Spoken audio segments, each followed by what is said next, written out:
राधे राधे बच्चों। आज मैं आप लोगों के लिए लेकर आया हूँ कक्षा 8वीं का गणित। तो देखिए, सबसे पहले हम लोग 13वां चैप्टर लेकर आए हैं, जो है त्रिभुजों की सर्वांग समता। तो त्रिभुजों की सर्वांग समता के नियम क्या क्या है? तो देखो बेटा, त्रिभुजों की सर्वांग समता का नियम जो है, पहला हमारा नियम है भुजा भू भू भू कसौटी। पहला क्या है बेटा? भू भू भू कसौटी। दूसरा हमारा नियम क्या कहता है? भुजा कोण भुजा, यानी भू को भू कसौटी। तीसरा हमारा नियम क्या कहता है? को भू को कसौटी। और चौथा हमारा जो नियम है वह हम समकोण त्रिभुज में लगाते हैं, कर्ण भुजा कसौटी। कर्ण भुजा कसौटी जो हम लोग समकोण त्रिभुज में लगाते हैं। तो अब इसके बारे में हम विस्तार से देखिए जानकारी प्राप्त करेंगे। तो पहला हमारा क्या है? भुजा भुजा भुजा कसौटी। भू भू भू कसौटी, यानी देखिए सबसे पहले क्या है? भुजा भुजा भुजा कसौटी। यदि किसी एक त्रिभुज की तीनों भुजाएं, यदि किसी एक त्रिभुज की तीनों भुजाएं क्रमशः किसी दूसरे त्रिभुज के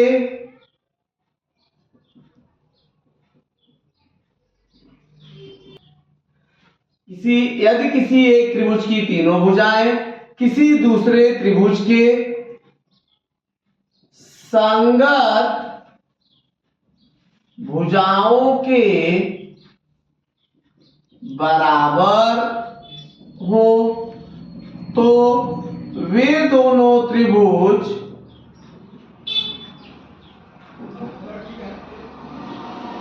परस्पर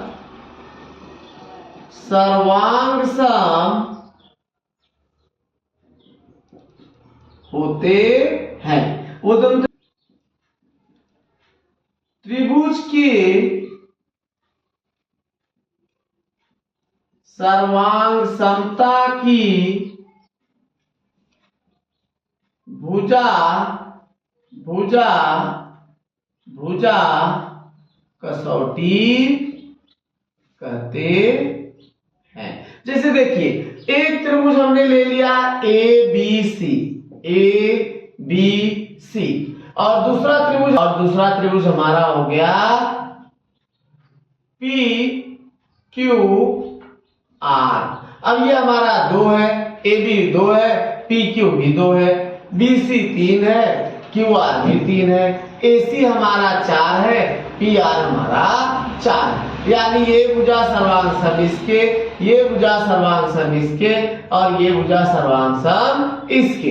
यानी देखिए, जब दो त्रिभुज हैं और दोनों त्रिभुज की तीनों भुजाएं एक दूसरे के परस्पर, ए बी सर्वांग सम पी क्यू के है, बीसी सर्वांग सम क्यू आर के हैं, एसी सर्वांग सम पी आर के हैं, तो दोनों त्रिभुज क्या हो जाएंगे? भुजा भुजा भुजा कसौटी से सर्वांग सम हो जाएंगे। दूसरा है, देखिए भू को भू कसौटी। अब इसमें देखिए क्या है, ये क्या है? यदि किसी त्रिभुज के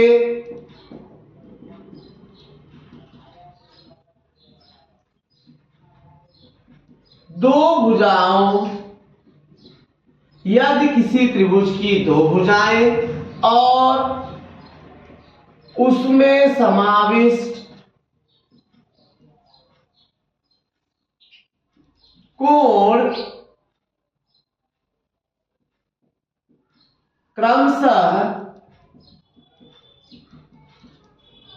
किसी अन्य त्रिभुज के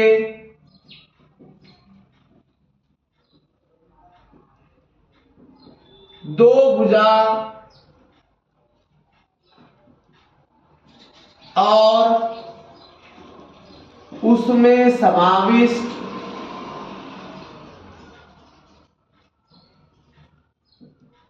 कोण के सर्वांग सम हो तो वे त्रिभुज परस्पर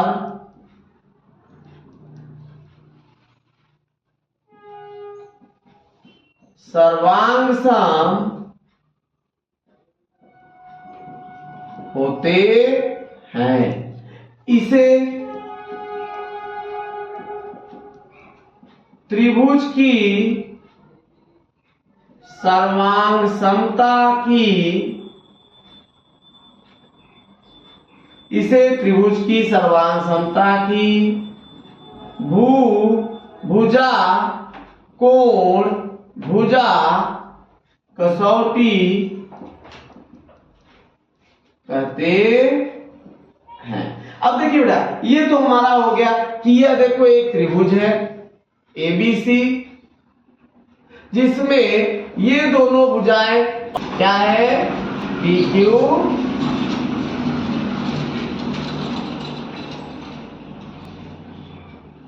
आर, जिसमें हमने क्या देखा, ये हमारी भुजा ये 3 4 ये दोनों भुजाएं हमारी सर्वांग सम है और ये कोण हमारा 30 अंश का है पी क्यू आर। तो देखो हमने क्या देखा, ये 3 सेमी, ये 4 सेमी, 3 सेमी 4 सेमी, तो भुजा P Q A B C, त्रिभुज में देखो त्रिभुज एबीसी में और त्रिभुज पी क्यू आर में भुजा ए बी 3 सेमी, भुजा पी क्यू भी 3 सेमी है, भुजा बीसी 4 सेमी, भुजा क्यू आर भी 4 सेमी है, कोण ए बी सी 30 अंश, कोण पी क्यू आर भी 30 अंश है। तो ये क्या हो जाएगा, भुजा कोण भुजा, ये भुजा कोण भुजा कसौटी से क्या हो गए, दोनों त्रिभुज परस्पर सर्वांग सम हो गए।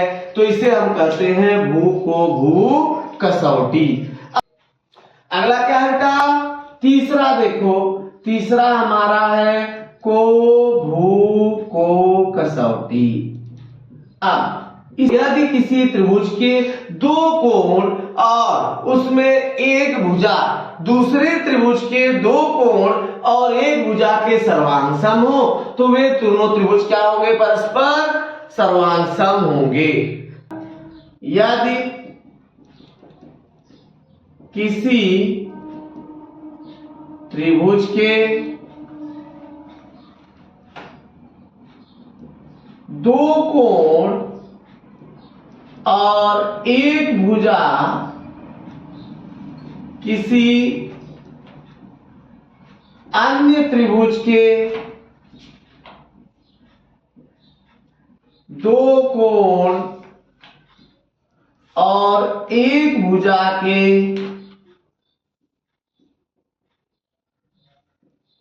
सर्वांग सम हो तो वे त्रिभुज परस्पर सर्वांग सम होते हैं। इसे ही त्रिभुज की सर्वांग समता की को भू को कसौटी कहते हैं। कोण भुजा कोण कसौटी क्या बोलते बेटा, कोण भुजा कोण कसौटी। त्रिभुज ये हो गया एक्स वाई जेड, ये कोण और ये कोण, ये 30 अंश, ये 40 अंश और ये भुजा। दूसरा त्रिभुज हमने ले लिया, देखो क्या है, दूसरा त्रिभुज पी क्यू आर, ये कोण 30 अंश 40 अंश और ये भुजा। तो हमने क्या देखा, कोण x सर्वांग सम कोण p, कोण y सर्वांग सम कोण q और भुजा xy सर्वांग सम भुजा pq, ये दोनों दिया है। तब ये क्या हो जाएगा, दोनों त्रिभुज परस्पर एक दूसरे के सर्वांग सम हो जाएंगे। और कौन सी कसौटी होगी बेटा, को भू को कसौटी। नंबर पे आ गए देखो, कर्ण भुजा कसौटी। अब ये किसमें होता है? किसी समकोण त्रिभुज में। किसमें होता है बेटा कर्ण भुजा कसौटी? समकोण त्रिभुज में। कर्ण भुजा क्या है? किसी समकोण त्रिभुज का कर्ण और एक भुजा किसी दूसरे त्रिभुज के किसी दूसरे समकोण त्रिभुज के कर्ण और एक भुजा के सर्वांग सम हो तो वे त्रिभुज परस्पर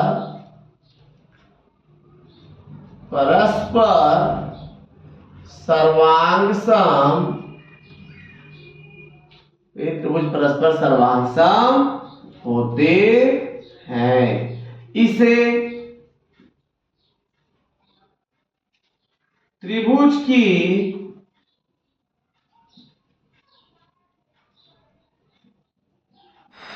सर्वांग समता की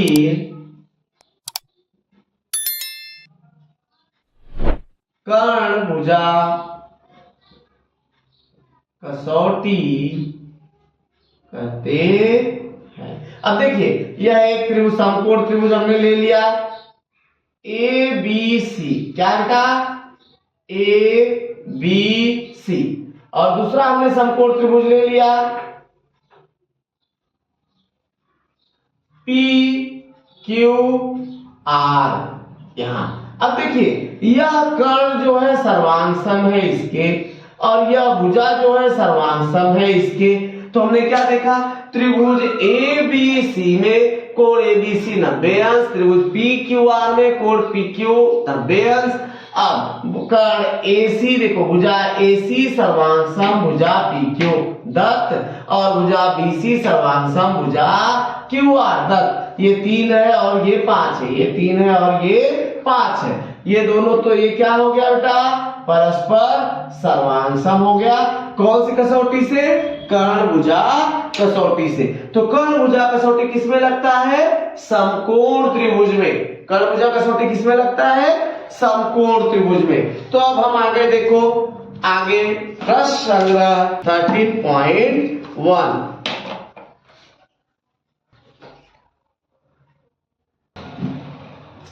तो देखो बेटा, अब आगे हम आपके बीच में लेकर प्रश्न संग्रह 13.1 का पहला प्रश्न, जिसमें हमें क्या कहा गया है कि त्रिभुज किस कसौटी और किस एकाई की संगति से सर्वांग सम है। पहला देखिए, पहला है कसौटी। देखिए क्या है वो त्रिभुज, क्या है? X W Z.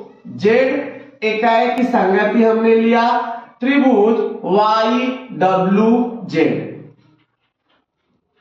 ये तो हमने इकाई की संगति ले लिया बेटा। अब कसौटी देखो, इसका क्या है?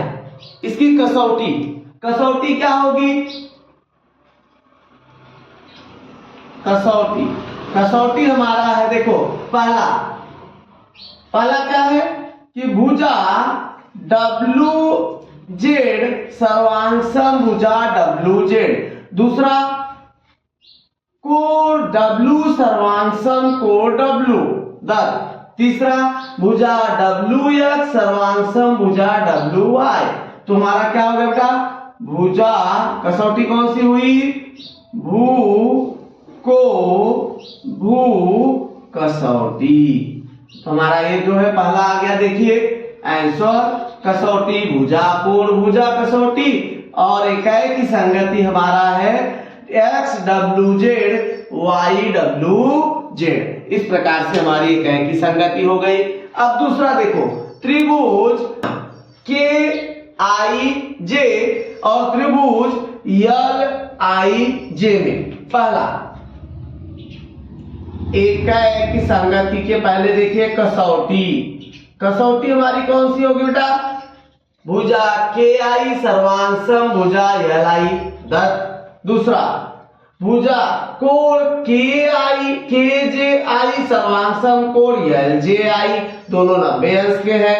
तीसरा भुजा IJ सर्वांशम भुजा IJ दोनों में है। तो ये कौन सी कसौटी हुई? कर्ण भुजा कसौटी, क्योंकि यह एक समकोण त्रिभुज है तो कर्ण भुजा कसौटी संगति हमारी हो जाएगी KJI एकाएक संगति LJI। अगला थर्ड त्रिभुज HEG और त्रिभुज FGE। पहला क्या है? पहले कसौटी देखो, भुजा HE सर्वांशम भुजा GF। दूसरा भुजा EHG सर्वांशम भुजा FE। तीसरा भुजा GE सर्वांशम भुजा G सामान्य भुजा। तो कसौटी कौन सी हो गई बेटा? भू कसौटी, ये हो गया। और एकाएक संगति कौन सी होगी? एकाएक संगति हमारा होगा HEG। एकाएक संगति क्या होगी? HEG एकाएक संगति FGE। इस प्रकार से हमारे देखो प्रश्न नंबर 1, 2 और 3 हो गए। अब हम चलते हैं अपने चौथे और पांचवें प्रश्न के लिए। अब देखो ना, पहला इसमें हमें क्या दिया है? देखो ये कोण दिया है और इसमें यहाँ S कोण दिया है, O कोण दिया है। और दूसरा हमें ये M कोण दिया है, यहाँ P कोण दिया है, 2 हिंट दिया है। तीसरा भुजा SM सर्वांशम भुजा PO ये दिया है। तो हमने देखो त्रिभुज ले लिया SMA। कसौटी कौन सी होगी? को भू को। कसौटी कौन सी हो बेटा? कसौटी हमारी हो गई को भू को कसौटी। ये हमारी हो गई सर्वांग समता की को भू को कसौटी। और संगति कौन सी होगी? संगति हमारी होगी SMA एकाएक संगति OPT। यहां देखो क्या है? त्रिभुज MTN त्रिभुज STN। तो इसका देखो को भू को एकाएक संगति MTN। कसौटी कौन सी है? एकाएक संगति। देखिए कसौटी हमारी होगी कोण भुजा कोण। को भू को कसौटी, ये तो हमारी कसौटी हो गई। और अब एकाएक संगति MTN एकाएक संगति STN। तो यहां पर हमारा प्रश्नग्रह 13.1 समाप्त होता है। आगे हम लोग देखो लेकर चलेंगे आपको एक्सरसाइज 13.2 के लिए अगले लेक्चर में। तो आप लोग अच्छे से त्रिभुजों की सर्वांग समता की कसौटी समझो, किस प्रकार से वो सर्वांग सम होते, ये नियम को अच्छे से समझो।